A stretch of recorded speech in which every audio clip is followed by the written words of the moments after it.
Welcome back, everybody, to another episode of Chasing the Truth with your boy Chase, where we cover controversial topics in entertainment, sports, politics, and news. And today, what we're going to talk about is UFC Vegas 57. That was a great fight on Saturday night. Great fights all around. Here, Chasing the Truth, we're going to get to the truth about this event. And the truth was, this was an excellent event for it not being a pay-per-view event. We had 12 fights in total. 6 fights ended inside the distance. They were all very good fights all around.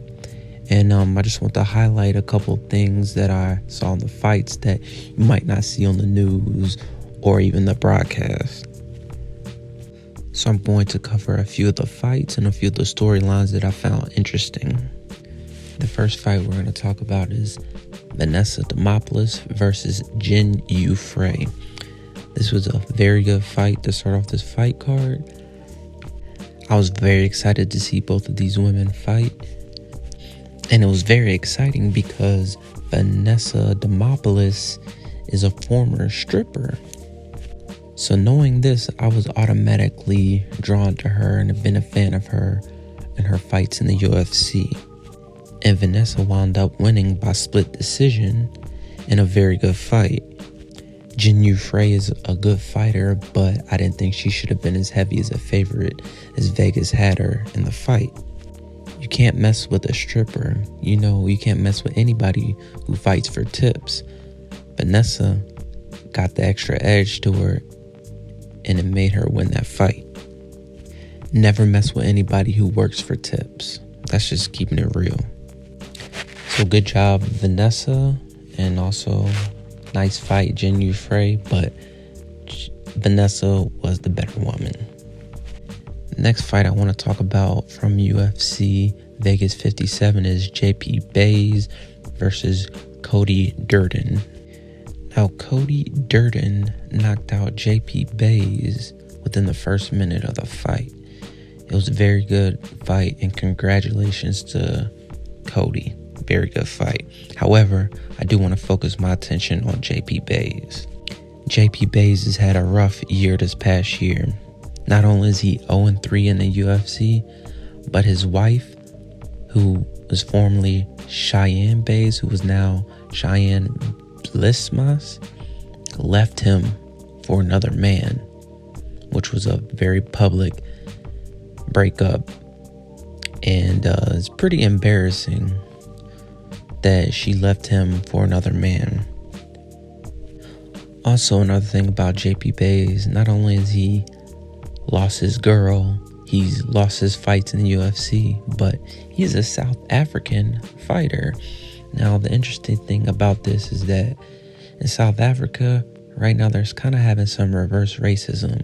So there's actually some real racism against white people, as in some of the South Africans are trying to kick some of the white people out in the country. But yeah, that's actually really happening in South Africa. So I kind of feel bad for JP Buys. He's having a very rough year. And JP Buys is 0-3 in the UFC. He's probably going to get cut. He lost his girl. And he can't even go back home to South Africa without dealing with some bullshit. That's pretty fucked up. The next fight I want to talk about is Carlos Olberg versus Nookchuck. Now, I don't have much to say about this fight other than that my man Tafon came out looking very unkempt, like he hadn't had a haircut in about a year. I know he's originally from Cameroon, but now he lives in Maryland. And trust me, I know there are some very good barbers in Maryland. So, Tafon, if you see this video, hit me up and I can put you in contact with some barbers. All right, so you go out there, you're the favorite in the fight, and then you get your ass knocked out. Okay, so maybe if you would have came with a better haircut, you would have had a better chance. But my man Carlos, he had a fresh haircut, and he wound up winning. Okay, so shout out to Carlos. Nice win that you can take back to Australia. All right, the next fight I want to talk about is Nate Maness versus Umar Nurmagomedov.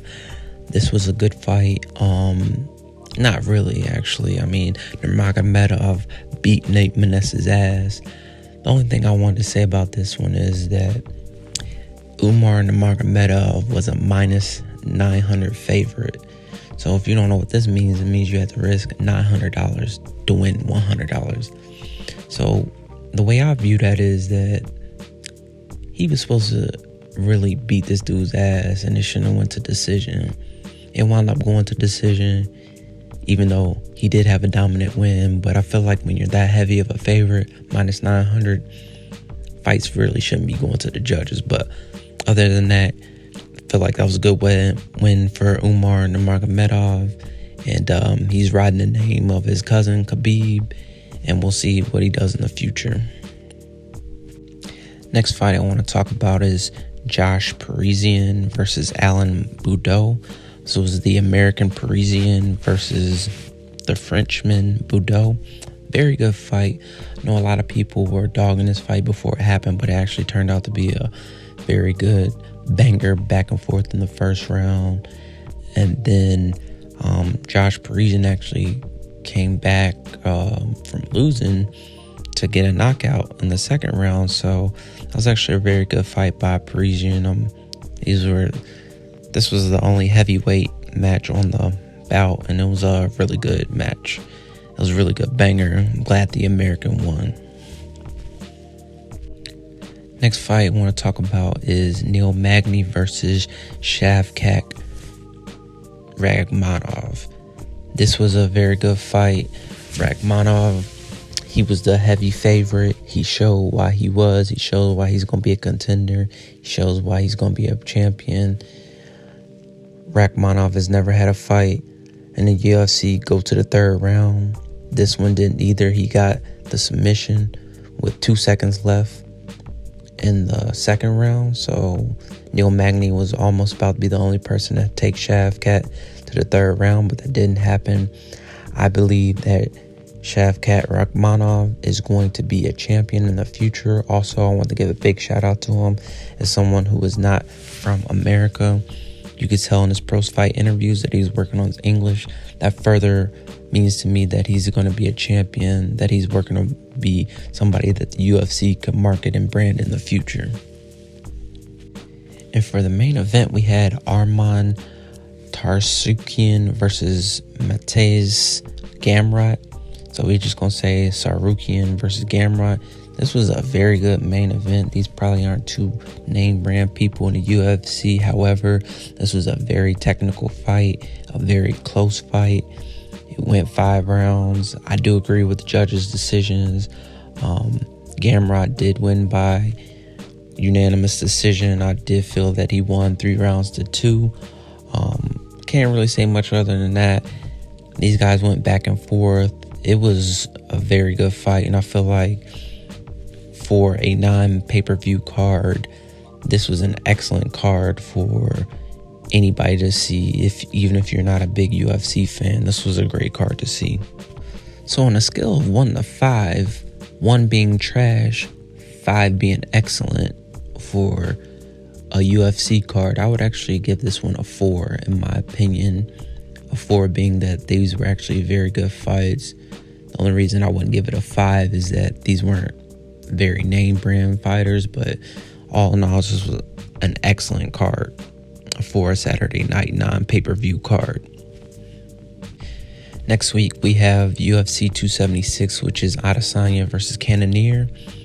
I think that's going to be a great pay-per-view card. We also have Volkanovski versus Holloway, and a lot of name brand fighters that will be fighting all throughout the card.